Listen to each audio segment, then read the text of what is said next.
ito ay rated SPG. Striktong patnubay at gabay ng magulang ang kailangan. Maaaring may masiselang tema, lengguwahe, karahasan, sexual, horror o droga na hindi angkop Sa Apex at ngayon ay ang kanyang kalagayan ay makoma nga.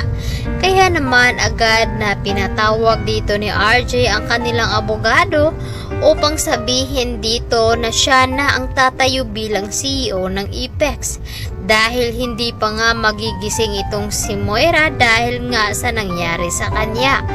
Agad naman sinabi dito ni Giselle na dapat lamang ay ibalik nga dito kay Obeng na ngayon ay naalala na dito na matagal na palang nag-file ng petitions ng kanilang annulment dito sa kanila ni Moira. At ngayon ay sasabihin na nga dito ni RJ dito sa kanilang attorney. Dahil dito, halos mangiyak-ngiyak itong si Zoe nung makalabas na nga sa loob ng gusali. At agad naman siyang sinalubong dito ni Carlos at niyakap ng mahigpit. Agad naman nagtaka ang mga tao at pati na rin si Harry bakit ganun na lamang ang pagyakap dito ng kanyang ama dito kay Zoe. Masasabi na nga ba dito ni Carlos na itong si Zoe ay ang kanyang anak? Ano ang mararamdaman dito ni Harry kapag nalaman niya ang totoo? Samantalang nakalabas nga itong si Lynette at RJ at nakita naman nila ang isang bata na humihingi ng tulong dahil nadaganan ang kanyang ama. At doon nga naalala dito ni RJ ang ginawa niya dito kay Annalyn. Samantalang sa loob naman ay nakita na nga sila dito ng rescuer itong si Annalyn at Doc Lendon.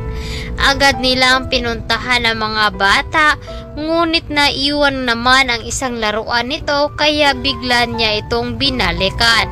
Ngunit nakita naman dito ni Annalyn na hindi nakasunod ang isang bata kaya agad niya itong sinundan.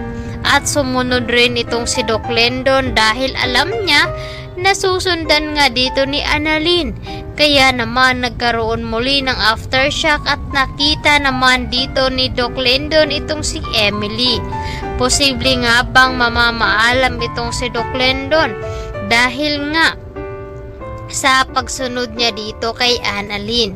Samantalang doon naman ay iniligtas dito ni Aling Susan itong si Joy na humihingi ng tulong sa kanya. Nagmamakaawa pa ito at labis naman ang pasasalamat dito ni Joy dahil nga sinabi niya dito na kalimutan na nga lang ang masasamang ginawa dito sa kanya at pinagbintangan pa daw siya na magnanakaw.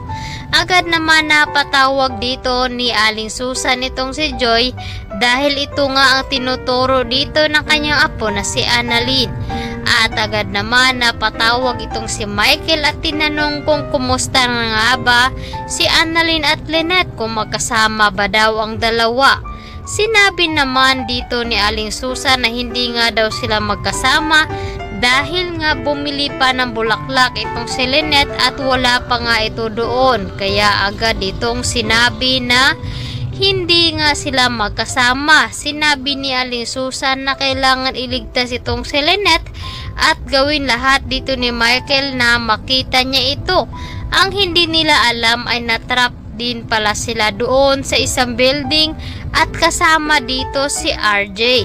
At ngayon ay unti-unting bumabalik ang alaala dito ni RJ tungkol sa paghihiwalay nga nila dito ni Moira. At ito namang si Giselle ay hindi mapakali.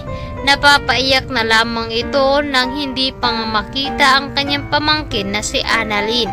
Kaya ito ang dapat nating aabangan bukas dito lamang sa Abot Kamay na